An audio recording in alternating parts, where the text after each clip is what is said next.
Let's start with repeated notes. Can we do the right hand first? Okay. And before you start, how does the bench height feel? Can you put your arm up and see if you feel comfortable? Yeah, it feel pretty good right now. Okay, yeah, your elbow's a little bit lower than the level of the keyboard, but I noticed that you've generally been comfortable at that level, and as long as your wrist is still not sinking too far beneath the level of the keys, that should be great. Let's do the repeated notes with the right hand. Nice, easy tempo. Single note? Yeah, single note about. Sorry about that fast. Swiping right to the edge of the key. Okay.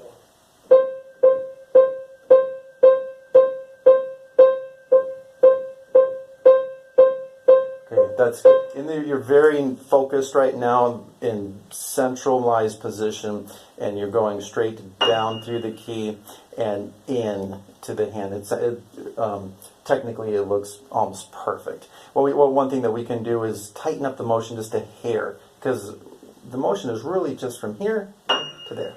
Okay. But it looks good already, and you're getting a nice ping, the type of sound that we don't want in normal playing, but that is good for our technique. Let's do it one more time. Beautiful, that's it.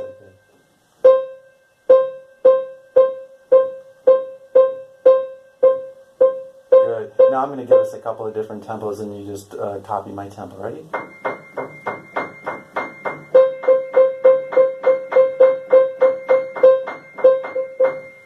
That's okay, keep going. Okay, one more, just a little faster. I'm going to push you here. Ready?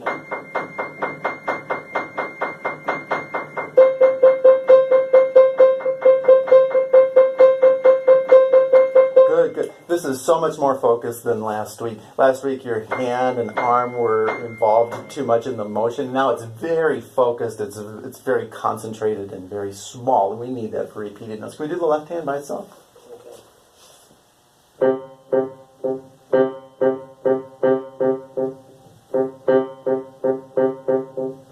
Okay. Good. So the second finger, you're swiping in and up instead of just a real small motion. Otherwise, it looks good. One more time. This is feeling a little tight. So it is. It's usually in the shoulder. Let's give it a shoulder roll here. Can you roll your shoulder out? So. There we go. Okay, left hand by itself.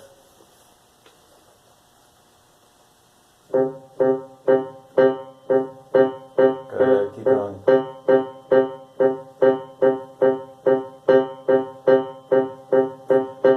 That's so much more focused than last week. Last week, your hand and arm, I'm exaggerating, but there was a lot of extraneous, extrapyramidal types of movements, and now you're much more focused. Can we do it hands together? Maybe an octave apart so that our focus isn't too far apart from hand to hand. Any two notes, two Gs is good. Go ahead and start by jumping when you start. Ping. There it is.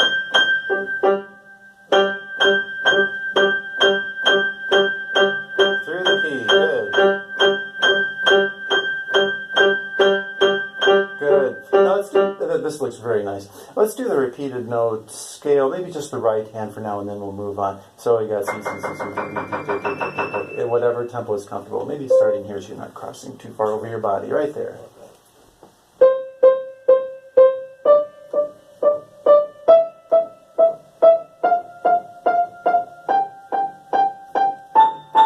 Pinging, ping, ping, ping. That's it. Good.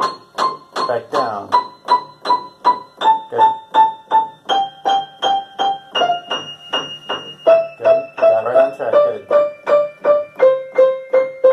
Good. Can we push you a little bit faster than that? Because this is very immaculate. Rhythmically, it's very clean. Technically, it looks good. It's very even sound and rhythm. Very even already. So about here. What about there? That's good.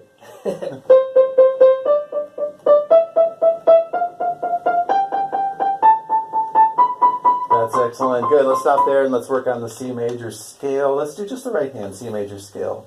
Okay. Just. That's a good place. Go ahead and start there. I don't want to cross something.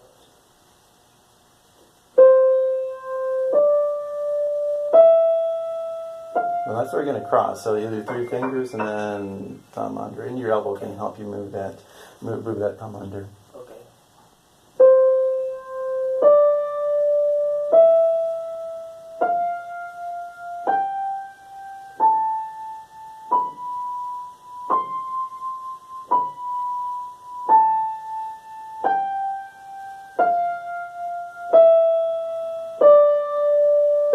looks good. Okay, rhythmically it's super even.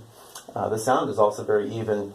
I don't hear, like last week, when you hit the thumb, your whole arm and the weight of your thumb pounded on the F.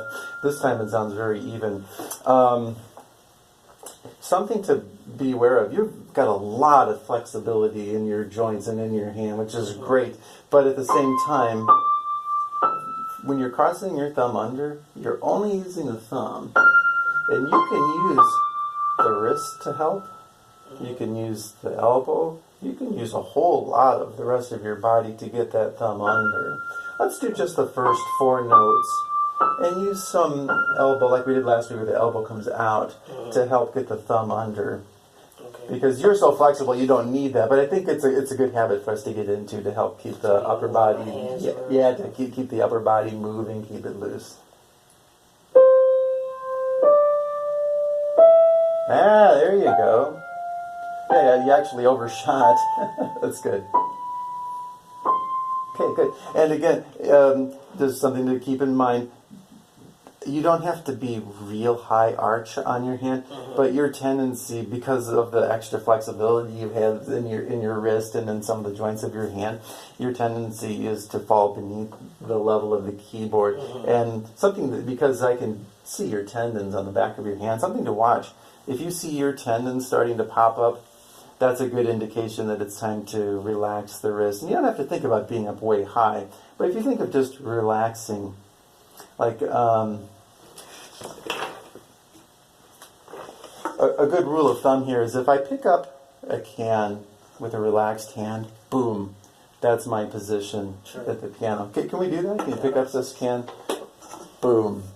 There's your position right there. Sure. That's it. Nice. And that's nicely stable. You've got your whole arm just above the level of the keyboard. Okay, wonderful. Good.